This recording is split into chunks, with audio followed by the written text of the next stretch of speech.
미국이 포기했습니다. 세계 최고의 기술진도, 수십조 원의 예산도 소용없었습니다. 지하 100m, 굴착기가 부서지고 물이 솟구치던 그 죽음의 땅 앞에서 모두가 등을 돌렸죠.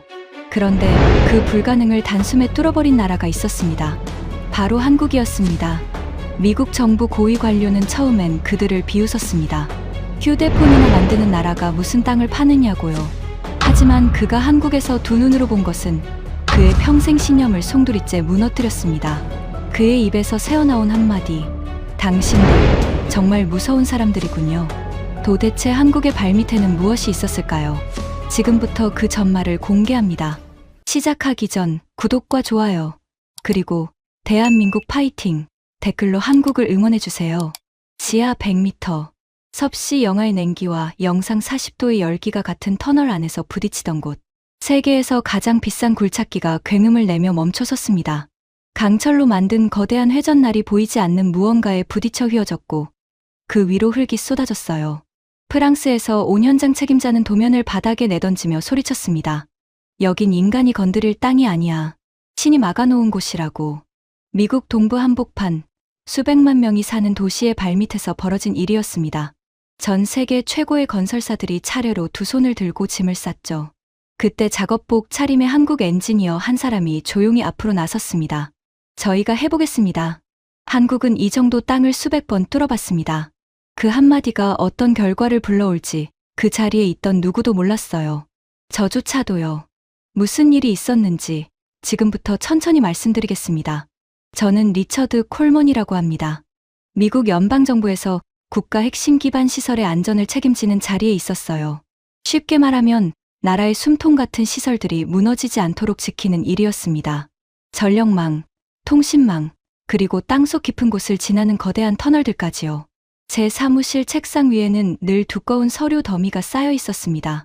프랑스어, 독일어, 일본어로 된 기술 보고서들이 저를 기다리고 있었죠.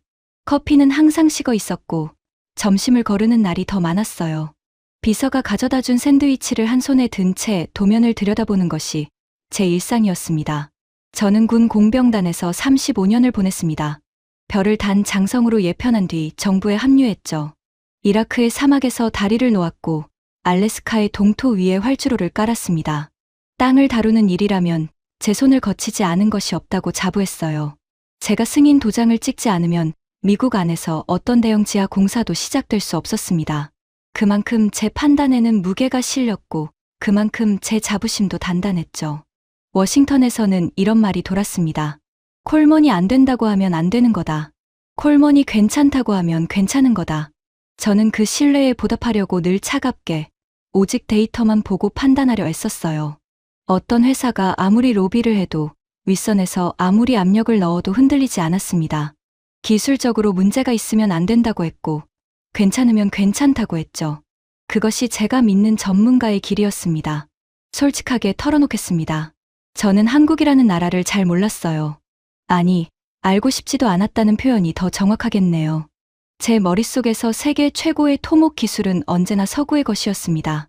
프랑스의 정교함, 독일의 견고함, 그리고 거기에 일본의 꼼꼼함 정도. 이것이 제가 믿는 공학의 세계였어요. 유럽 회사들과 일하면서 저는 그들의 두꺼운 매뉴얼과 100년 넘게 쌓인 경험에 감탄했습니다. 파리의 지하철은 100년도 더 전에 만들어졌고 런던은 그보다 더 일찍 땅을 팠으니까요. 이런 역사 앞에서 다른 나라들은 그저 뒤따라오는 후발주자에 불과했습니다. 한국이요? 저에게 한국은 그저 휴대폰과 반도체를 잘 만드는 나라 정도였어요. 빠르고 싸게 건물을 올리는 하청 업체들이 있는 곳. 기술보다는 속도와 가격으로 승부하는 나라. 그것이 제가 한국건설에 대해 가진 인식의 전부였습니다. 지금 생각하면 얼마나 무지하고 오만한 생각이었는지 부끄럽습니다. 하지만 그때 저는 정말로 그렇게 믿고 있었어요. 물론 알고는 있었습니다. 1970년대와 80년대의 한국 노동자들이 중동의 사막에서 일했다는 것을요. 제 아버지도 젊은 시절 중동의 한 현장에서 한국 사람들을 본 적이 있다고 하셨거든요. 하지만 저는 그것을 그저 값싼 노동력을 제공한 것이라고 생각했습니다. 기술을 가진 사람들이 아니라 땀을 흘려 벽돌을 나르던 사람들. 그 정도로요. 특히 땅을 깊게 파는 분야에서 한국을 입에 올리는 것 자체가 저에게는 어울리지 않는 일처럼 느껴졌습니다. 땅을 깊이 뚫는다는 건 단순히 구멍을 내는 일이 아니에요. 지구의 속살을 건드리는 고도의 예술이자 과학입니다.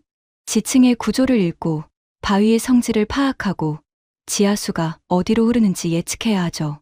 수백 가지 변수를 동시에 다루면서 밀리미터 단위의 정밀함을 지켜야 하는 극한의 작업입니다. 회전 속도, 밀어붙이는 힘, 벽을 세우는 간격까지 모든 것이 톱니바퀴처럼 맞물려야 해요. 단 한 번의 계산 실수가 수십 명의 목숨을 앗아갈 수 있습니다. 그래서 저는 이 분야에서 서구를 따라올 나라는 없다고 확신했습니다. 그것이 제 신념이었어요. 그리고 그 신념이 산산조각 날 줄은 그때는 정말 상상도 못했습니다. 이야기는 우리 정부가 추진하던 한 거대한 사업에서 시작됩니다. 미국 동부의 한 거대 도시, 인구가 수백만에 달하는 그곳은 오래된 도시였습니다. 땅 위로는 100년 넘은 빌딩들이 빽빽하게 들어차 있었고 그 아래로는 낡은 상하수도와 오래된 전선들이 거미줄처럼 얽혀 있었죠. 문제는 기후였습니다. 몇 해 전부터 거대한 폭풍이 도시를 덮치기 시작했어요. 한 번 비가 쏟아지면 지하철이 잠기고 도심이 강이 되었습니다. 거기에 더해 나라의 안보를 책임지는 입장에서 또 다른 걱정이 있었어요. 유사시 수백만 시민이 몸을 피할 공간이 어디에도 없다는 것이었죠. 그래서 정부는 야심찬 계획을 세웠습니다. 도시의 발밑, 지하 깊은 곳에 거대한 터널을 뚫는 것이었어요. 평소에는 물류와 교통을 책임지고 폭풍이 오면 빗물을 가두며 비상시에는 시민들의 대피로가 되는 다목적 대심도 터널, 깊이는 지하 100m, 도시 곳곳을 잇는 노선의 총 길이는 어마어마했습니다. 예상 사업비만 수십조 원에 달하는 미국 역사상 손꼽히는 규모의 지하 공사였죠. 처음 이 숫자들을 보고받았을 때 저는 숨이 턱 막혔습니다. 과연 이게 가능한 일인가? 세계 어디에서도 도심 한복판에 이렇게 깊은 터널을 한꺼번에 뚫은 적이 없었거든요. 게다가 그 도시의 땅속은 악몽 그 자체였습니다. 겉보기에는 단단한 화강암 지대처럼 보였지만 지하로 내려갈수록 사정이 달랐어요.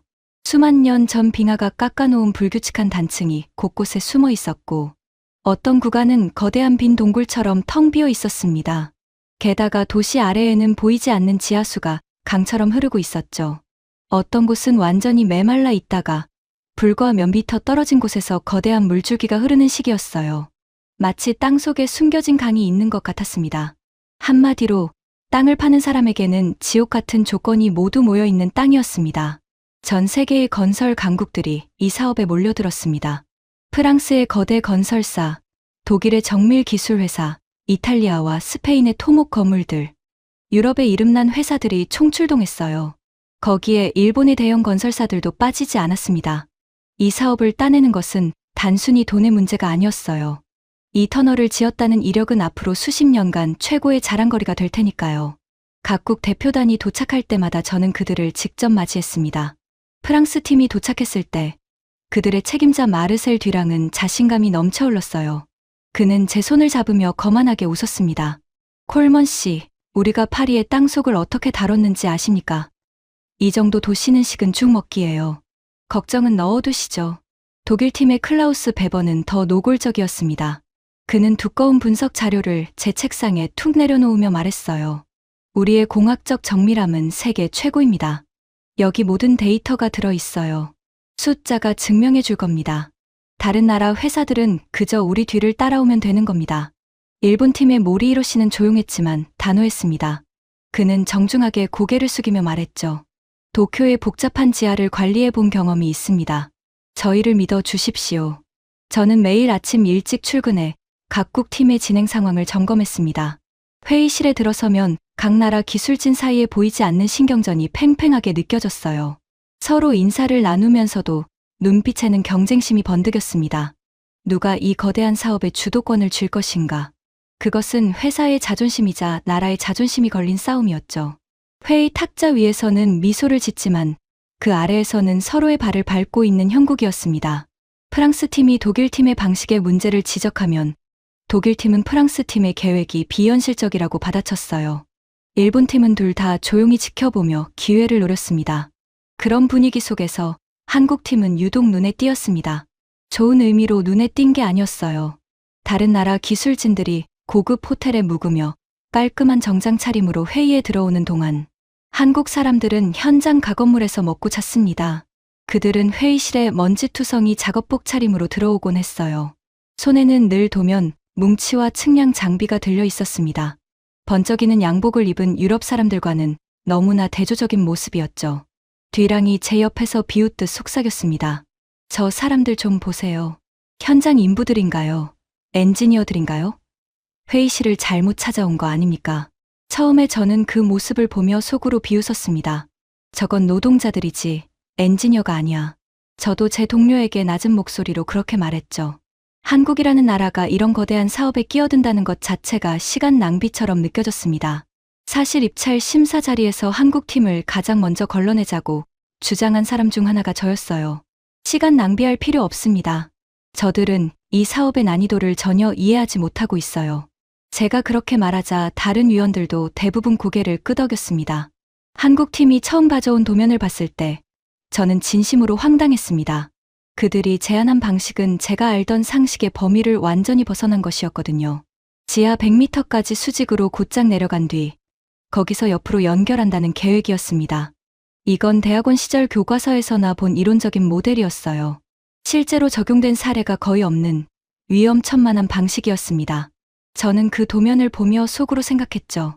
이 사람들, 자기들이 뭘 하려는 건지도 모르는구나. 하지만 그때만 해도 저는 몰랐습니다. 이 사업이 제가 평생 쌓아온 신념을 송두리째 무너뜨리는 계기가 될 줄은요. 공학이란 저에게 차가운 데이터와 검증된 매뉴얼 그 자체였습니다. 감정이 끼어들 틈이 없는 객관적인 세계, 숫자가 말하는 것이 진실이고 통계가 보여주는 것이 현실이라고 믿었죠. 하지만 한국 사람들은 숫자와 통계 너머에 있는 무언가를 가지고 있었습니다. 그것이 무엇인지 깨닫기까지 저는 오랜 시간이 걸렸어요. 지금 제가 이 이야기를 꺼내는 이유는 단순합니다. 제가 틀렸음을 인정하기 위해서예요. 그리고 제가 두 눈으로 직접 본 일을 세상에 알리고 싶어서입니다. 사업이 본격적으로 시작되자 우려했던 문제들이 하나둘 수면 위로 떠오르기 시작했습니다. 아니, 예상했던 것보다 훨씬 더 심각했어요. 그 도시의 땅속은 우리가 조사한 것보다 훨씬 나빴습니다. 시추 작업을 진행할수록 충격적인 사실들이 쏟아졌죠. 매일 아침 제 책상에 놓이는 보고서는 점점 더 암담해졌습니다. 단단한 줄 알았던 안방 곳곳에 거대한 빈 공간이 숨어 있었어요. 어떤 것은 큰 체육관 크기에 달했습니다. 시추 장비가 갑자기 허공으로 푹 꺼지는 느낌이 들면 그것은 빈 동굴을 만났다는 신호였죠. 현장 기술자가 저에게 떨리는 목소리로 보고했습니다. 국장님, 시추봉이 갑자기 몇 미터나 빠졌습니다. 아래가 완전히 비어 있어요. 이런 빈 공간 위로 거대한 굴착 장비가 지나가면 순식간에 땅이 무너질 수 있었습니다. 그 위에는 수백만 명이 사는 도시가 통째로 얹혀 있었고요. 저는 그 보고서를 받아 들고 밤잠을 설쳤습니다. 우리가 대체 뭘 건드린 거지? 시추 팀장이 저에게 한 말이 아직도 기억에 남습니다. 국장님, 솔직히 말씀드리면 이건 구멍이 숭숭 뚫린 치즈 같아요. 어디가 비어있고 어디가 단단한지 도무지 예측이 안 됩니다. 더 큰 문제는 땅 위였습니다. 터널이 지나가야 할 길 바로 위에는 100년 된 낡은 건물들과 도시의 상징 같은 고층 빌딩들이 빽빽하게 서 있었어요. 공사 중에 땅이 조금이라도 내려앉으면 이 건물들이 기울거나 무너질 수 있었습니다. 상상만 해도 끔찍한 일이었죠. 수많은 인명피해, 도시의 마비, 나라의 망신. 모든 것이 한순간에 닥칠 수 있었습니다. 저는 미국 최고의 지질 전문가를 현장에 불렀습니다. 토마스 케인 박사. 이 분야에서 그를 모르는 사람은 없었어요. 그가 현장을 둘러본 뒤 회의실에서 보고했습니다. 그 결론은 모두를 얼어붙게 만들었죠. 두 핵심 노선이 교차하는 구간은 공학적으로 시공이 불가능합니다. 이 구간의 지질 조건은 현존하는 어떤 굴착 기술로도 안전하게 통과할 수 없어요.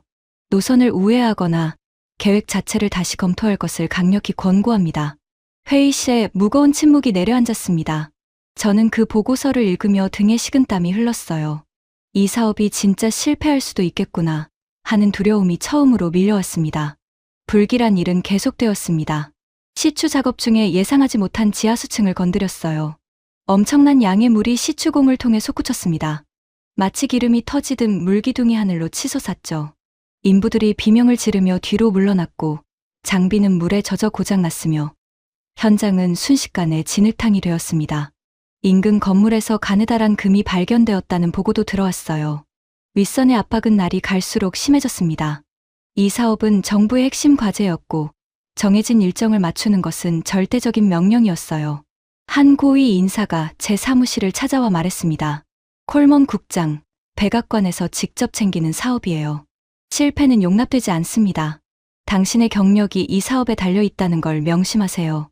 하지만 현장은 그런 요구를 들어줄 수 있는 상황이 아니었습니다. 저는 기술과 정치 사이에서 찢어지는 기분이었어요. 안전을 위해서는 공사를 늦춰야 했지만 그렇게 하면 제 경력은 끝장날 게 분명했으니까요. 폭발 사고보다 더 무서운 것이 있었습니다. 바로 땅이 무너지는 보이지 않는 공포였죠. 폭발은 순간적입니다. 쾅 하고 터지면 끝이에요. 하지만 땅이 무너지는 건 다릅니다. 서서히 조용히 진행되다가 어느 순간 모든 것을 통째로 삼켜버리니까요. 도로에 금이 가고 건물이 조금씩 기울고 어느 날 갑자기 도심 한복판이 거대한 구멍이 되어 꺼져내리는 것. 그것이 저를 잠 못 들게 하는 공포였습니다. 멀쩡하던 땅이 입을 벌리고 자동차와 사람을 삼키는 장면. 그것이 우리 도시에서 벌어진다면 생각만 해도 끔찍했어요. 저는 각국 팀에 대안을 요구했습니다. 프랑스의 뒤랑은 우회 노선을 제안했어요. 하지만 그건 공사 기간을 몇 년이나 늘리고 예산을 천문학적으로 더 쓰는 방안이었습니다. 불가능합니다. 윗선이 받아들일 리 없어요. 제가 말했죠. 독일의 베버는 아예 땅 위로 고가 철도를 놓자고 했습니다. 하지만 그건 이 사업의 근본 목적을 부정하는 것이었어요. 지하에 시민들의 대피 공간을 만든다는 목적은 어디로 가고요. 그건 선택지가 아닙니다. 베버 씨. 일본의 모리는 기존 방식의 한계를 인정하면서도 신중한 접근을 주장했습니다. 서두르면 안 됩니다. 더 많은 조사가 필요해요. 하지만 그는 구체적인 해결책을 내놓지 못했죠. 누구도 속 시원한 답을 내놓지 못했습니다. 문제의 그 구간은 모두가 피하고 싶어하는 뜨거운 감자가 되어버렸어요. 회의실에서는 서로 책임을 떠넘기는 분위기가 팽배했습니다. 우리 구간은 문제없습니다. 저쪽 구간이 문제죠. 이런 말들이 오갔어요. 뒤람과 베버가 회의실에서 언성을 높이며 다투는 일도 있었습니다. 당신들 방식이 문제야. 뭐라고?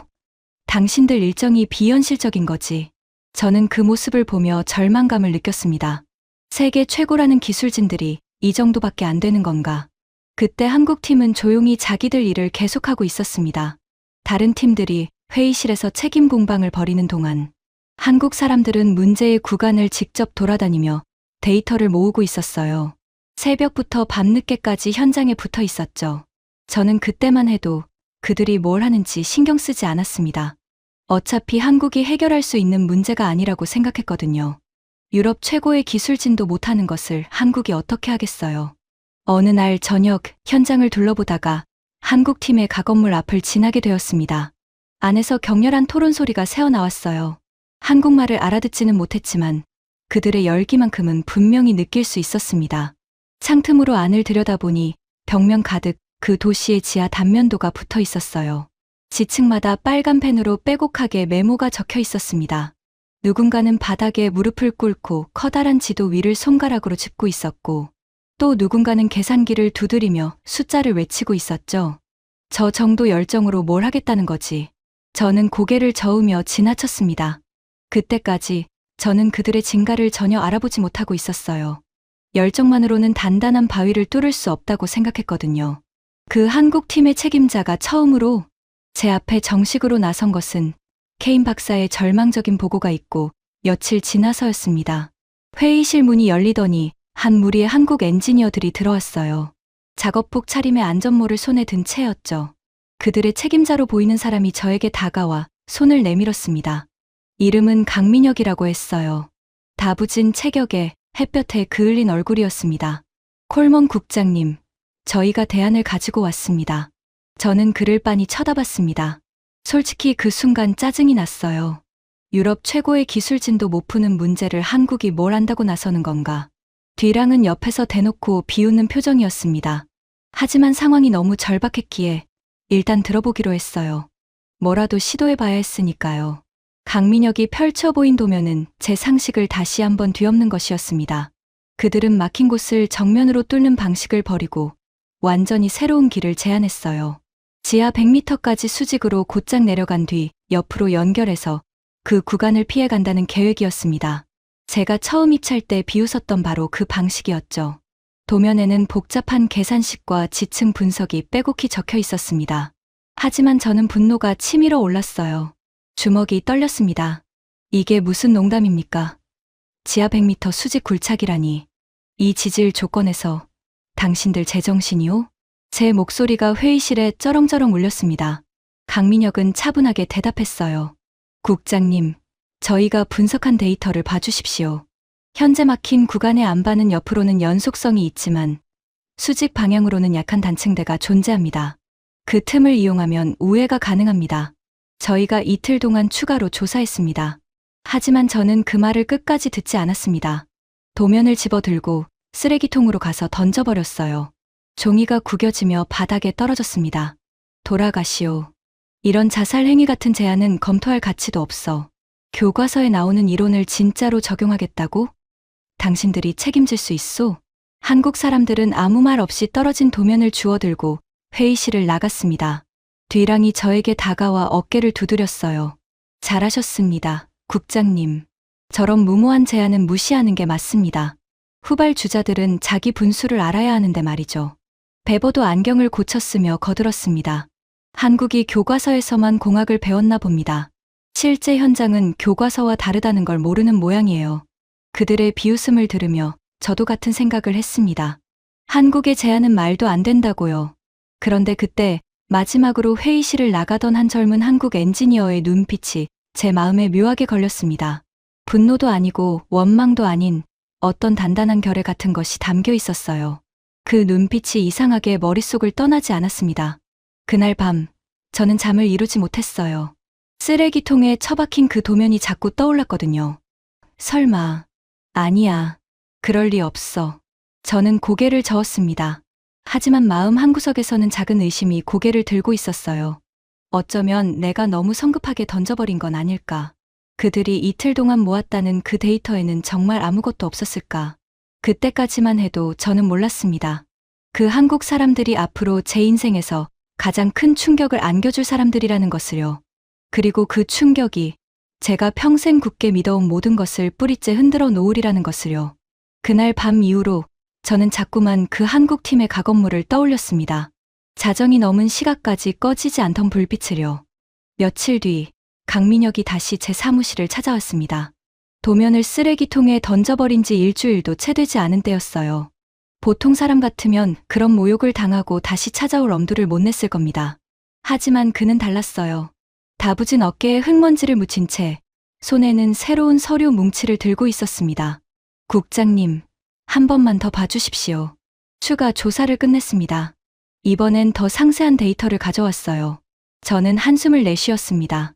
강 소장, 도대체 왜 이러는 겁니까? 유럽 최고의 장비로도 안 되는 일을 한국이 무슨 수로 한다는 거요? 솔직히 말해보세요. 정말 가능성이 있다고 생각합니까? 강민혁은 잠시 저를 똑바로 바라봤습니다. 그리고 조용히 그러나 단단한 목소리로 말했어요. 국장님, 저희는 이 사업에 모든 것을 걸었습니다. 회사의 명예, 그리고 저희 개인의 자존심까지요. 저희가 여기서 물러나면 한국건설은 앞으로 이런 큰 무대에서 영영 밀려날 겁니다. 그러니 물러설 수가 없습니다. 그 절박함에 저도 모르게 마음이 흔들렸습니다. 다른 대안이 없다는 것도 사실이었고요. 케인 박사는 우회를 권고했지만 우회는 윗선이 절대 받아들이지 않을 방안이었으니까요. 저는 결국 그 서류를 받아들었습니다. 검토는 해보겠소. 하지만 기대는 하지 마시오. 그가 돌아간 뒤 저는 책상에 앉아 그 서류를 펼쳤습니다. 처음에는 형식적으로 넘겨보려 했어요. 그런데 페이지를 넘길수록 저는 점점 의자에서 등을 떼고 앞으로 몸을 기울이게 되었습니다. 그들의 분석은 정교했습니다. 놀랍도록 정교했어요. 독일식 매뉴얼과도 프랑스식 계산법과도 접근 방식이 달랐지만 논리적으로 흠을 찾기가 어려웠습니다. 특히 문제의 그 구간, 안반 속 수직 단층대에 대한 분석은 케인 박사의 보고서보다 훨씬 더 깊고 세밀했어요. 그들은 우리가 놓친 것을 찾아낸 것입니다. 어떻게 이런 분석이 가능했지? 답은 분명했습니다. 그들은 호텔에서 와인을 마시는 대신 2주 동안 현장을 기어다니며 직접 데이터를 수집한 거예요. 케인 박사의 팀이 책상 앞에서 뽑아낸 시뮬레이션과는 출발 전부터가 달랐습니다. 가슴 한구석에서 작은 불씨가 타올랐습니다. 이 사람들이라면 혹시. 하지만 저는 황급히 그 생각을 지웠어요.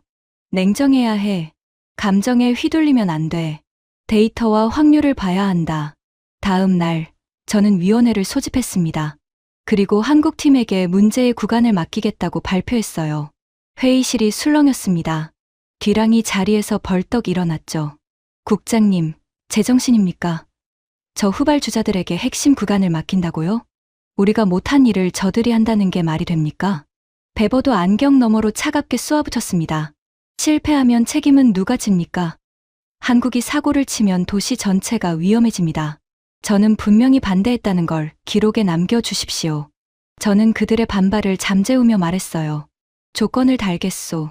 한국팀이 정해진 기간 안에 눈에 보이는 성과를 내지 못하면 즉시 계약을 해지하고 전액 손해배상을 청구하겠소.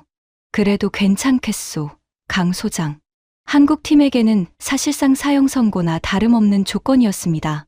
실패하면 회사가 통째로 휘청일 만한 금액이었으니까요. 하지만 강민혁은 망설임 없이 고개를 끄덕였습니다. 받아들이겠습니다. 이 소식이 알려지자 비판이 쏟아졌습니다. 언론은 더 신랄했어요. 한 유럽 경제지는 이런 제목의 기사를 실었습니다. 미국, 후발주자의 무모한 도박에 핵심 사업을 맡기다. 결과는 뻔하다. 그 무렵 한 통의 전화가 걸려왔습니다.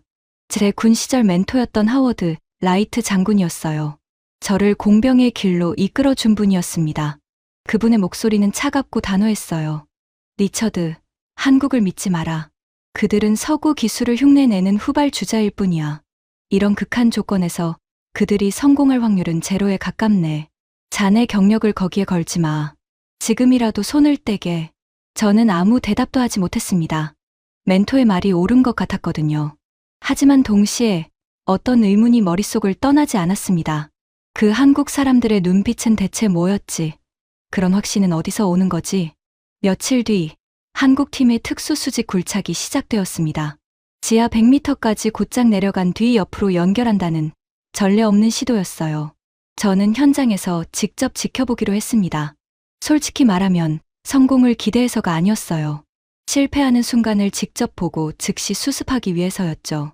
머릿속으로는 이미 실패 후에 대응 계획을 그리고 있었습니다. 공사 첫날, 한국팀이 가져온 장비를 보고 저는 의아했습니다. 유럽의 최신형 굴착기와는 완전히 다른 모양이었거든요. 더 작고 더 유연해 보이는 구조였어요. 강민혁이 설명했습니다. 이건 저희가 서울 지하 깊은 곳에 광역철도를 깔면서 개발한 맞춤형 굴착 시스템입니다. 복잡한 도심 지하 조건에 최적화되어 있어요. 한강 밑바닥의 무른 집안에서도 검증된 기술입니다. 저는 고개를 끄덕이긴 했지만 속으로는 여전히 반신반의했습니다. 서울과 이 도시는 완전히 다른 환경인데 굴착이 시작되었습니다. 처음 수십 미터까지는 순조로웠어요. 예상대로 위쪽의 모래와 점토층은 쉽게 뚫렸습니다. 한국 장비가 부드럽게 지층을 파고들었죠. 저는 조금 놀랐지만 아직 본 게임은 시작도 안 했다고 생각했습니다. 그리고 예상대로 깊이 내려갈수록 문제가 시작되었어요. 예상보다 훨씬 단단한 경함층이 나타났습니다. 바위의 경도가 측정 장비의 최대치를 넘어섰어요. 장비에 과부하가 걸리기 시작했죠. 드릴 날이 버티질 못합니다. 현장 엔지니어가 외쳤습니다.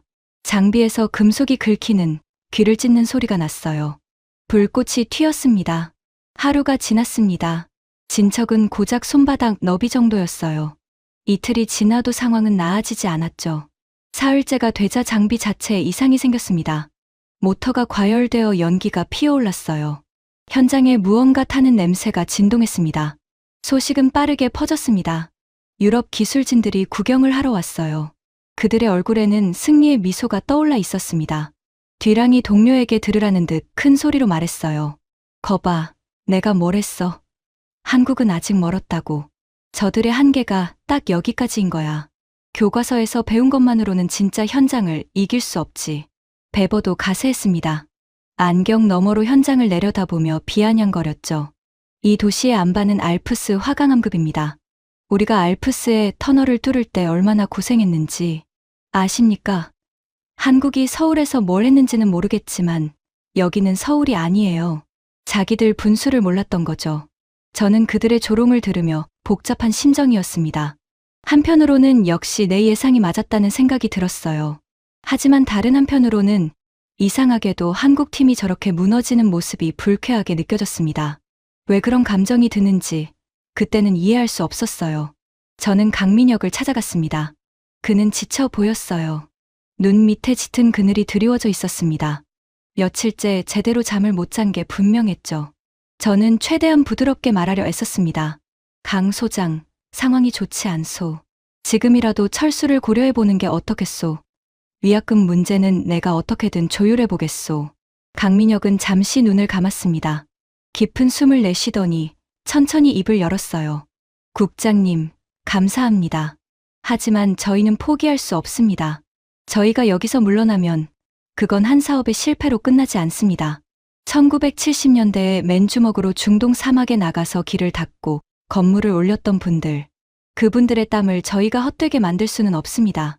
저희 아버지 세대가 그렇게 만든 나라거든요. 저는 그 말을 듣고 멍해졌습니다.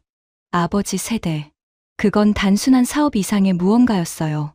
하지만 현실은 냉혹했습니다. 감정만으로는 단단한 바위를 뚫을 수 없으니까요. 그날 밤, 저는 잠이 오지 않았습니다. 새벽 3시쯤 갑자기 현장이 궁금해졌어요. 설마 이 시간에도 일하고 있을까? 호기심에 옷을 챙겨 입고 현장으로 향했습니다. 현장에 가까워지자 멀리서 불빛이 보였어요. 그리고 기계가 돌아가는 소리가 들렸습니다. 저는 제 눈을 의심했어요. 한국팀이 여전히 작업 중이었던 겁니다. 낮에 탈진해서 쓰러져 있던 바로 그 사람들이 지금 장비를 붙들고 있었습니다. 한 엔지니어의 팔에는 링거 바늘이 꽂혀 있었어요. 수액팩이 장비의 철골에 매달려 있었죠. 그는 수액을 맞으면서 일하고 있었습니다. 말로만 듣던 장면을 실제로 보니 믿기지 않았어요. 저는 가까이 다가가 지켜봤습니다. 그들은 제가 온 줄도 모르는 것 같았어요. 완전히 일에 빠져 있었으니까요. 그때 누군가의 목소리가 들렸습니다. 한국말이었지만 그 안에 담긴 감정만큼은 분명히 느껴졌어요. 나중에 통역을 통해 그들이 나눈 대화를 알게 되었습니다. 우리 여기서 무너지면 고향에 계신 아버지 얼굴에 먹칠하는 거야. 맞아. 우리 아버지들이 그 뜨거운 사막에서 맨손으로 일궈낸 게 뭔지 알잖아. 그분들이 흘린 땀 덕분에 우리가 학교도 다니고 이만큼 컸어. 그걸 우리 손으로 무너뜨릴 순 없어. 저는 그 대화를 전해 듣고 가슴이 뜨거워졌습니다. 1970년대와 80년대. 그 시절 한국이 중동에서 무엇을 했는지 저도 어렴풋이 알고 있었어요. 가난했던 한국의 젊은이들이 목숨을 걸고 사막의 건설 현장에서 일했다는 이야기. 제 아버지도 그 시절 현장에서 한국인들을 본 적이 있다고 하셨죠. 그들은 미친 듯이 일했다. 해가 져도 멈추지 않았어. 아버지의 말씀이 떠올랐습니다. 하지만 그건 저에게 그저 먼 나라의 예시하기일 뿐이었어요. 지금 제 눈앞에서 벌어지는 일이 그 역사와 이어져 있다는 것을 저는 그제야 처음으로 깨달았습니다. 저는 조용히 그 자리를 떠났습니다. 사무실로 돌아와 한국팀이 처음 제출했던 그 서류를 다시 펼쳤어요. 이번에는 편견을 버리고 제대로 읽어보기로 했습니다. 읽으면 읽을수록 저는 놀라움을 감출 수 없었어요. 제가 던져버렸던 그 도면 속에는 우리가 미쳐보지 못한 진실의 단서들이 숨어 있었습니다. 마음속에서 증오와 불신이 조금씩 흔들리기 시작했어요. 그건 고통스러운 과정이었습니다. 평생 믿어온 것을 의심한다는 건 곧 제 자신을 부정하는 일이었으니까요. 공사가 정체된 지 닷새째 되던 날, 예상치 못한 손님이 현장에 도착했습니다. 한국에서 급히 날아온 노라 엔지니어였어요. 70이 넘은 백발의 노인이었습니다. 이름은 윤재광이라고 했어요. 한국에서 그는 대심도의 거장이라 불리는 전설적인 인물이었습니다. 서울의 지하철 1호선부터 9호선까지, 그리고 부산과 대구의 지하 공사에 모두 참여했다고 했어요. 한강 밑바닥에 터널을 뚫었고 도심 지하 깊은 곳에 광역 철도망을 까는 일을 평생 해온 사람이었죠. 윤재광 박사는 현장에 도착하자마자 곧장 굴착 지점으로 향했습니다. 호텔에 짐을 풀지도 않았어요. 비행기에서 내리자마자 바로 현장으로 온 것이었죠. 그는 막힌 안반 앞에서 한참을 가만히 서 있었습니다. 아무 말 없이 손으로 바위를 더듬었어요. 마치 환자를 진찰하는 노련한 의사처럼요. 표면을 두드려보고 귀를 가져다 대고 심지어 코를 대고 냄새를 맡기도 했습니다. 저는 멀리서 그 모습을 지켜봤어요. 저 노인이 대체 뭘 하는 거지? 잠시 후 윤재광 박사가 저에게 다가왔습니다. 그의 눈빛은 온화했지만 그 안에 깊은 확신이 담겨 있었어요.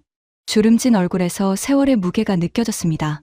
그가 서툰 영어로 그러나 또박또박 말했어요. 콜먼 국장님, 우리는 서울의 늪같은 땅 아래에서도 길을 냈습니다. 한강 밑바닥에 물은 집안에서도 터널을 뚫었어요. 이 단단한 바위는 오히려 다루기 쉽습니다. 저는 반박하려 했습니다. 박사님, 존경하지만 서울과 이 도시의 조건은 완전히 다릅니다. 여기 안반의 경도는 상상을 초월해요. 알프스 화강암급입니다. 윤재광 박사는 빙긋 미소를 지었습니다. 그 미소에는 수십 년의 경험에서 우러나오는 자신감이 있었어요. 국장님, 문제는 바위의 단단함이 아닙니다. 문제는 접근하는 방식이에요. 서구의 방식은 바위를 힘으로 뚫으려 합니다. 더 강한 장비, 더 센 힘으로요. 하지만 우리의 방식은 다릅니다. 바위와 호흡하는 거예요. 바위에도 숨 쉬는 틈이 있습니다. 그 결을 찾아서 그리로 들어가는 겁니다. 저는 그 말의 뜻을 이해하지 못했습니다. 바위와 호흡한다고. 그게 무슨 공학적 개념이지? 비과학적인 소리처럼 들렸어요. 하지만 윤재광 박사는 설명 대신 행동으로 보여주기로 한 것 같았습니다. 그날 밤, 한국 본사에서 특수 장비가 도착했습니다. 최첨단 지방 감지 센서 시스템이었어요. 이 장비는 지층의 미세한 진동과 압력 변화를 실시간으로 잡아낼 수 있었습니다. 사람의 귀로는 들을 수 없는 바위의 소리를 듣는 장비였죠. 마치 지구의 심장 박동을 짚어내는 청진기 같았습니다. 윤재광 박사가 말한 바위와 호흡한다는 말의 의미가 그제야 조금씩 이해되기 시작했어요. 센서 데이터를 분석한 결과 놀라운 사실이 드러났습니다. 막혀있던 경암층 바로 옆에 상대적으로 약한 단층선이 존재한다는 것이었어요. 바위 내부에 미세한 균열이 숨어 있었던 겁니다. 유럽팀의 조사에서도 케인 박사의 시뮬레이션에서도 잡아내지 못한 것이었죠. 그들은 바위를 하나의 단단한 덩어리로 보고 정면 돌파만 시도했습니다. 하지만 한국팀은 그 안에 숨겨진 약점을 찾아낸 거예요. 윤재광 박사가 말했습니다. 바위에도 결이 있습니다. 나무를 쪼갤 때 결을 따라 도끼질하면 쉽게 갈라지듯이 바위도 결을 찾으면 훨씬 수월하게 뚫을 수 있어요. 그뿐만이 아니었습니다. 한국팀은 자신들의 기술을 현지 인부들에게 아낌없이 전수했어요. 다른 나라 기술진들은 핵심 기술을 영업 비밀이라며 철저히 감췄습니다. 하지만 한국 사람들은 달랐어요. 현지의 젊은 인부들을 옆에 앉히고 하나하나 설명해 주었습니다. 이건 우리가 서울에서 배운 겁니다. 이제 당신들도 배우세요. 언젠가 당신들이 직접 이런 터널을 만들게 될 테니까요. 그렇게 말하면서요. 저는 처음으로 강민혁에게 직접 커피를 건넸습니다. 그리고 사과했어요. 미안하오. 처음에 당신들의 도면을 쓰레기통에 버렸을 때 나는 오만했소. 편견에 사로잡혀 있었어요. 강민혁은 커피를 받아들며 옅게 웃었습니다. 국장님, 괜찮습니다. 저희도 처음엔 저희 자신을 의심했으니까요. 정말 될까 싶었습니다. 하지만 이제는 확신합니다. 저희는 해낼 수 있어요. 그 순간 현장의 공기가 달라진 것을 느꼈습니다. 더 이상 한국팀과 미국 감독관이 따로 있는 게 아니었어요. 우리는 어느새 하나의 팀이 되어가고 있었습니다. 윤재광 박사가 합류한 뒤로 모든 것이 바뀌었습니다. 새로운 계획이 세워졌어요. 유럽식 굴착 방식과 한국식 수직 굴착을 결합한 어디에도 없던 새로운 방법이었습니다. 저는 그 계획서를 검토하며 감탄을 금치 못했어요. 분명히 위험 부담이 큰 방식이었지만 논리적으로는 흠잡을 데가 없었습니다. 계획의 핵심은 정밀도였어요. 오차 범위를 밀리미터 단위로 잡았습니다. 지하 100m에서 양쪽 터널을 연결할 때 단 몇 밀리미터만 어긋나도 전체 구조가 틀어질 수 있었거든요. 이 정도 정밀도는 유럽팀도 시도해 본 적 없는 것이었습니다. 뒤랑은 그 계획을 듣고 또 비웃었어요. 밀리미터 단위 오차라니. 이론적으로나 가능한 숫자죠.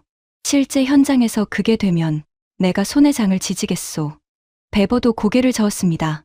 지하 100m에서 밀리미터 오차는 불가능합니다. 최소한 손가락 한 마디는 봐야 해요. 지하수 분출에 대한 대비책도 마련되었습니다. 한국팀은 실시간으로 특수 시멘트를 주입하는 시스템을 구축했어요.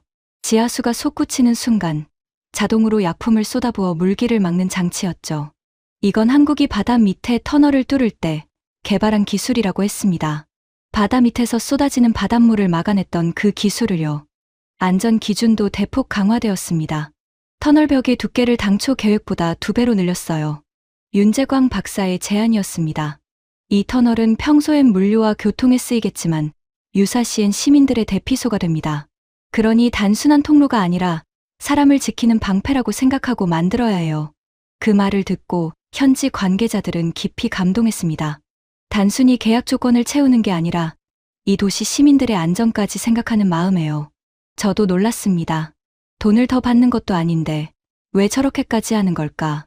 한국 팀은 일어날 수 있는 최악의 상황을 수십 가지 가정하고 각각에 대한 대응책을 빈틈없이 마련해 두었어요. 만약 이런 일이 생기면 이렇게, 그것도 안 되면 또 이렇게. 모든 상황에 대한 2번째, 3번째 계획이 준비되어 있었습니다. 드디어 굴착이 재개되었습니다. 거대한 회전날이 다시 땅속을 파고들기 시작했어요. 이번에는 달랐습니다. 윤재광 박사가 찾아낸 단층선을 따라 바위의 약점을 공략하는 방식이었죠. 힘으로 정면 돌파하는 게 아니라 바위의 흐름을 읽고 그 틈으로 파고드는 방식이었습니다. 센서가 실시간으로 바위의 미세한 진동을 잡아내고 그 데이터를 바탕으로 굴착 방향을 조정했어요. 첫날의 진척은 놀라웠습니다. 전에는 하루에 손바닥 너비도 못 나가던 것이 이번에는 몇 미터를 뚫었어요. 다음 날에는 더 빨라졌고 그 다음 날에는 속도가 기하급수적으로 붙었습니다. 비웃던 유럽 엔지니어들의 표정이 점점 굳어졌어요. 그들은 더 이상 조롱하지 않았습니다. 대신 현장을 구경하러 오기 시작했죠. 시기와 놀라움이 뒤섞인 눈으로요. 뒤랑이 저에게 다가와 물었습니다. 그의 목소리에는 더 이상 여유가 없었어요. 저들이 대체 뭘 하는 겁니까? 어떻게 저렇게 빨리 뚫는 거죠? 가장 놀라운 것은 땅 위의 안정성이었습니다. 지하 60m, 70m, 80m로 내려가는데도 땅 위의 건물들은 미동조차 하지 않았어요. 곳곳에 설치한 진동 감지 센서의 수치는 안전 범위 안에서 차분하게 유지되었습니다. 케인 박사가 불가능하다고 못 박았던 바로 그 일이 실제로 눈앞에서 벌어지고 있었어요. 저는 몇 시간 센서 데이터를 확인했습니다. 믿기지 않았거든요. 결국 저는 케인 박사를 다시 현장으로 불렀습니다. 그는 한국 팀의 작업을 한참 동안 지켜봤어요. 그리고 자신의 태블릿에 담긴 데이터를 몇 번이고 다시 확인하더니 천천히 입을 열었습니다. 내가 틀렸습니다. 이 방식이라면 가능합니다. 솔직히 말하면 나는 이런 접근법을 본 적이 없어요. 평생 자신의 판단에 자부심을 가졌던 미국 최고의 지질 전문가가 한국 팀 앞에서 자신의 오판을 인정한 순간이었습니다. 일본 팀의 모리 히로시도 현장을 찾았습니다. 그는 한국 팀의 굴착을 오래 지켜보더니 조용히 강민혁에게 다가가 고개를 숙였어요. 훌륭합니다. 우리가 도쿄에서도 시도하지 못했던 방식이군요. 배우고 싶습니다. 숙적이라 여겼던 일본조차 고개를 숙이는 모습을 보며 저는 묘한 전율을 느꼈습니다. 하지만 뒤랑과 베버는 끝까지 인정하지 않았어요. 그들은 본국의 인맥을 동원해 한국팀이 쓰는 특수 자재의 공급을 또 한 번 막으려 했습니다. 한국이 주문한 부품들이 재고 부족이라는 이유로 줄줄이 배송이 지연됐어요. 알고 보니 유럽 업체들이 뒤에서 손을 쓴 것이었죠. 한국팀은 본사에 긴급히 연락해 부품을 항공편으로 직접 공수해야 했습니다. 그야말로 사면 초가였어요. 저는 그제야 그 방에 공작을 두고 볼 수 없었습니다. 뒤랑을 불러 경고했어요. 뒤랑 씨, 한 번만 더 공급을 방해하면 당신네 회사를 이 사업에서 완전히 배제하겠소. 이건 경쟁이 아니라 사보타주요. 뒤랑의 얼굴이 일그러졌습니다. 하지만 그는 끝내 사과하지 않았어요. 대신 차갑게 내뱉었죠. 두고 보십시오, 국장님. 저들은 결국 자기 무덤을 파고 있는 겁니다. 마지막 순간에 무너지는 게 가장 비참한 법이죠. 그 말이 불길한 예언처럼 들렸습니다. 그리고 안타깝게도 그 예언은 절반은 맞아떨어지고 말았어요. 목표 지점이 점점 가까워졌습니다. 지하 90m, 95m, 그리고 마침내 지하 100m에 도달했어요. 이제 남은 것은 수평 연결이었습니다. 반대편에서 굴착하던 다른 팀과 만나는 순간 이 사업은 완성되는 것이었죠. 환희가 밀려왔습니다. 하지만 아직 끝난 게 아니었어요. 가장 어려운 마지막 구간이 남아 있었습니다. 관통까지 얼마 남지 않은 시점이었습니다. 모두가 긴장과 기대 속에서 마지막 순간을 기다리고 있었어요. 승리가 눈앞에 보였습니다. 사람들의 얼굴에 희망이 피어나기 시작했죠. 그때 최악의 상황이 벌어졌습니다. 굴착날이 누구도 예상하지 못한 거대한 지하 수맥을 건드린 거예요. 수만 년 전 빙하가 녹은 물이 갇혀 있던 지도에도 없는 고대의 대수층이었습니다. 순식간에 엄청난 양의 물이 터널 안으로 쏟아져 들어왔어요. 마치 댐이 무너진 것 같았습니다. 수압이 어찌나 강했는지 장비 일부가 떠밀려 갈 정도였죠. 비명 소리와 경보음이 터널을 가득 채웠습니다.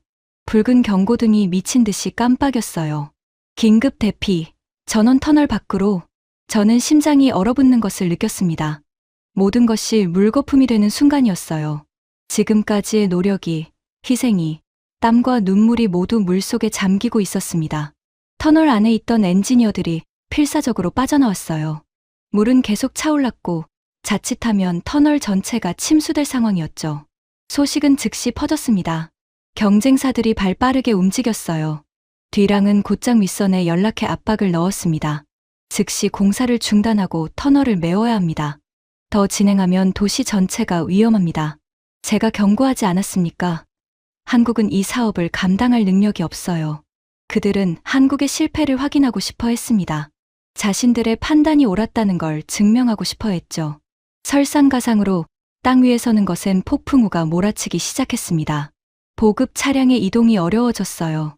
추가 장비와 자재를 현장으로 가져올 방법이 없었습니다. 하늘과 땅이 동시에 우리를 버린 것 같았어요. 결국 정부 고위 관계자가 현장에 도착했습니다. 그들은 공사 중단 명령서를 들고 왔어요. 더 이상의 인명피해를 막기 위해 즉시 철수하라는 내용이었습니다. 한 관료가 저에게 서류를 내밀었어요. 콜먼 국장, 윗선의 명령입니다. 즉시 모든 작업을 중단하고 현장을 비우세요.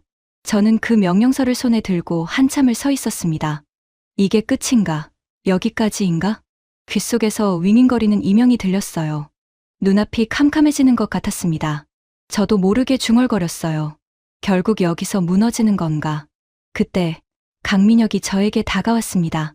그의 얼굴은 물에 흠뻑 젖어 있었어요. 온몸이 진흙투성이었습니다. 방금 터널에서 빠져나온 모습이었죠. 하지만 그의 눈빛은 여전히 살아 있었습니다. 꺼진 눈이 아니었어요. 오히려 불꽃이 타오르고 있었습니다. 국장님, 아직 끝나지 않았습니다. 저희에게 1시간만 더 주십시오. 저는 그를 바라봤어요. 1시간 안에 뭘 할 수 있다는 거요? 저 물을 어떻게 막소? 펌프로는 감당이 안 되는데. 강민혁이 대답했습니다. 막지 않겠습니다. 얼리겠습니다. 저는 그 말을 이해하지 못했어요. 얼린다고? 미친 소리처럼 들렸습니다. 하지만 그의 눈빛에는 흔들림 없는 확신이 담겨 있었어요. 강민혁이 말한 얼린다는 것의 정체가 곧 밝혀졌습니다. 한국이 보유한 집안 동결 공법이었어요.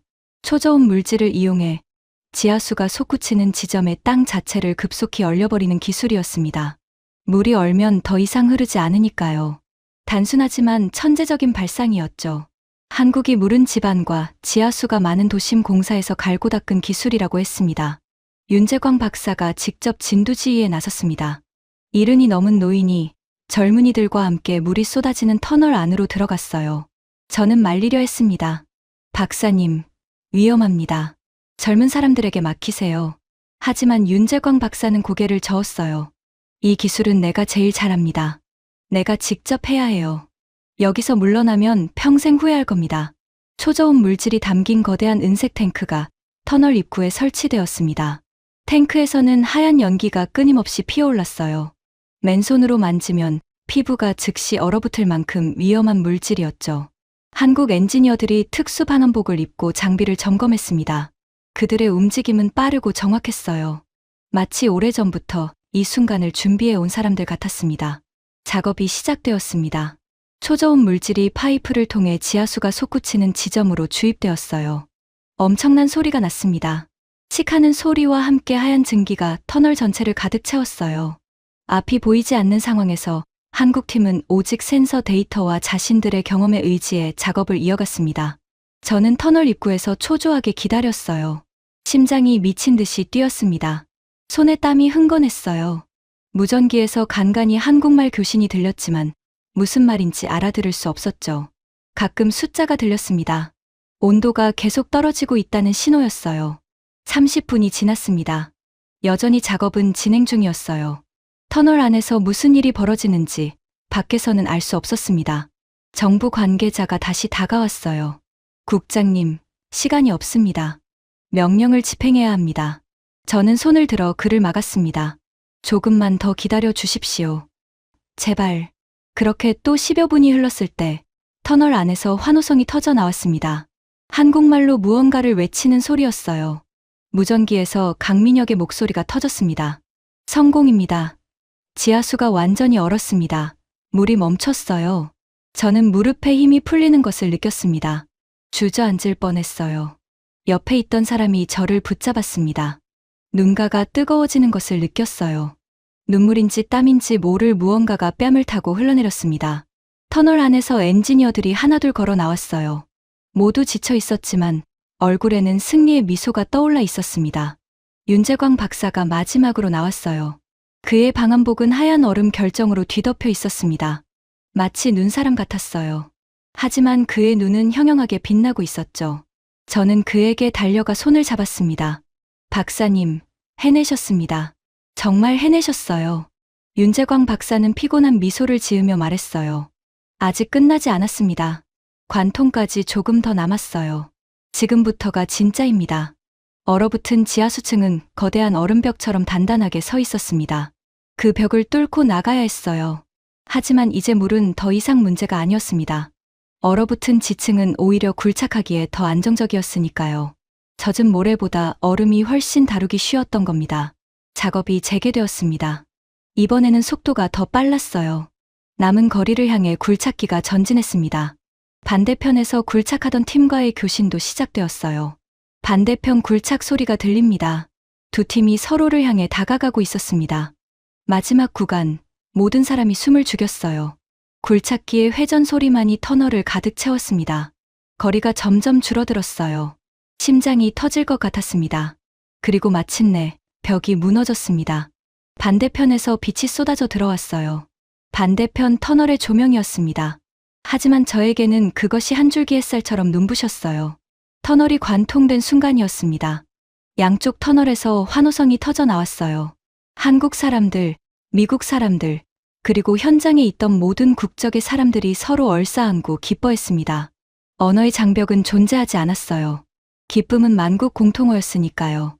어떤 사람은 울었고, 어떤 사람은 웃었고, 어떤 사람은 울면서 웃었습니다.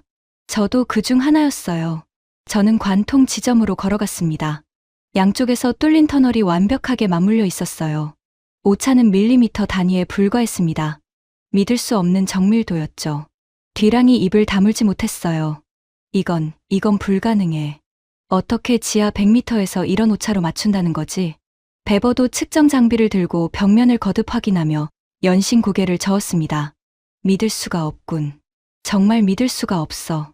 손에 장을 지지겠다던 사람도, 손가락 한 마디는 봐야 한다던 사람도 그 자리에서 아무 말도 하지 못했습니다. 그들이 평생 쌓아온 자부심이 한국팀의 밀리미터 앞에서 소리 없이 무너지고 있었어요. 그날 저는 깨달았습니다. 제가 그토록 믿었던 데이터와 매뉴얼이 사실은 세상의 전부가 아니었다는 것을요.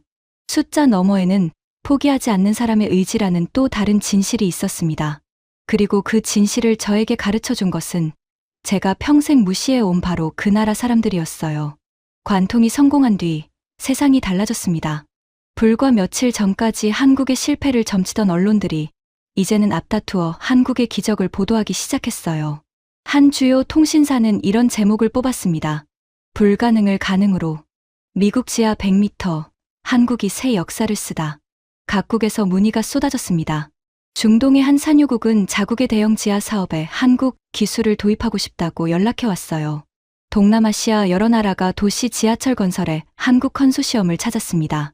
한국 건설사들의 주가가 치솟았고 며칠 만에 시가총액이 크게 불어났다는 소식이 들려왔죠.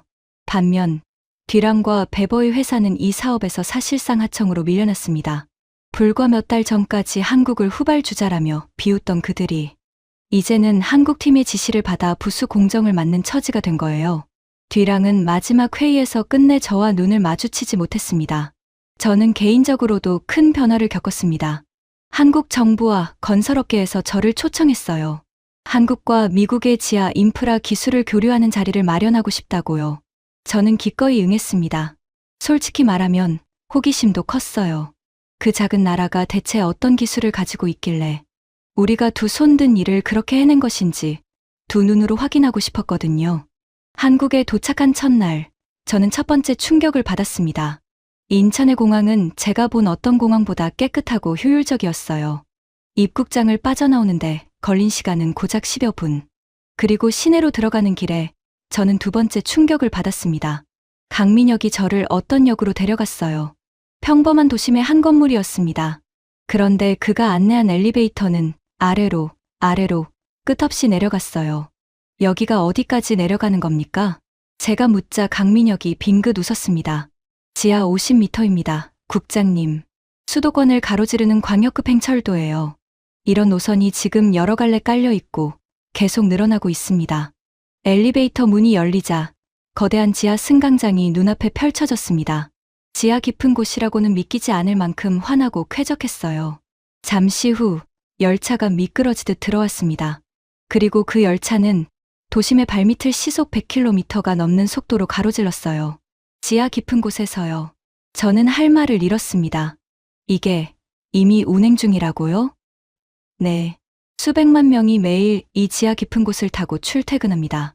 미국에서 우리는 단 하나의 대심도 터널을 뚫기 위해 수십조 원을 쏟아붓고 세계 최고의 기술진을 불러 모으고도 좌초할 뻔했습니다.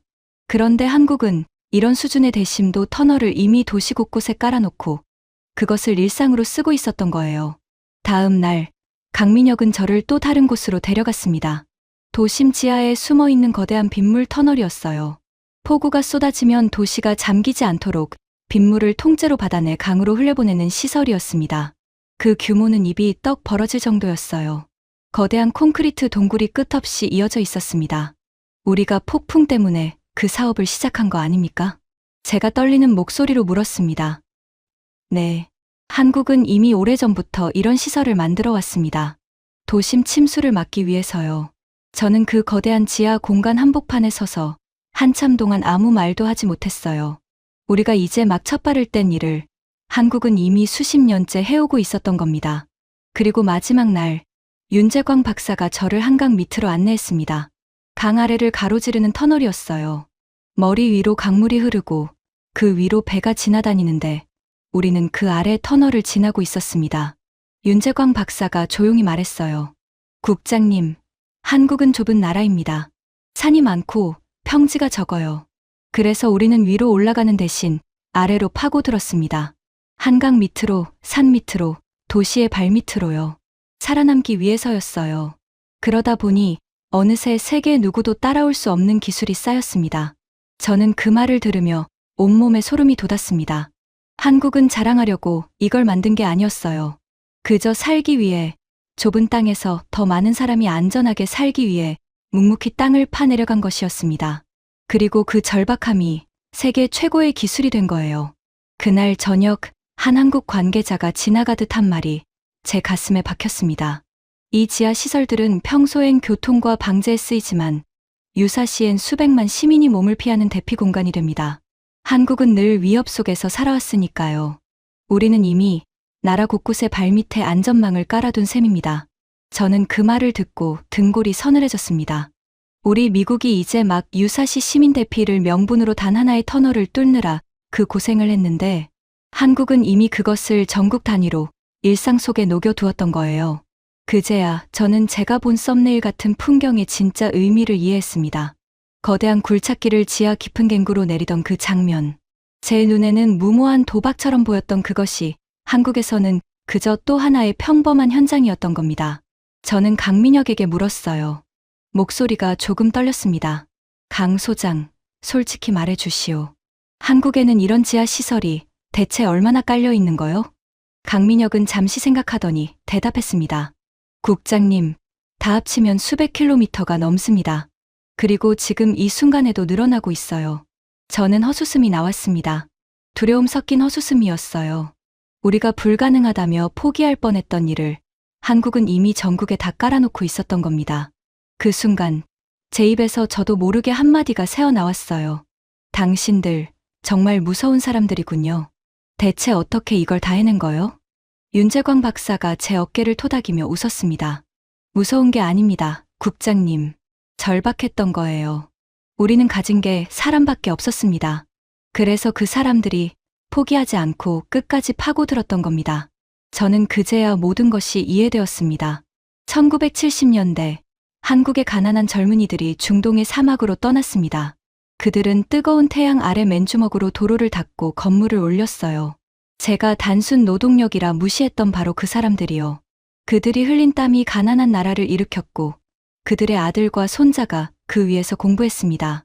그리고 이제 그 아들과 손자 세대가 세 개가 두 손 든 땅속을 뚫고 있었던 거예요. 그것은 한 세대의 땀이 다음 세대의 기술이 되는 이어달리기 같은 이야기였습니다. 제가 무시했던 그 노동의 땀방울이 반세기를 지나 세계 최고의 기술이 되어 제 앞에 서 있었던 겁니다.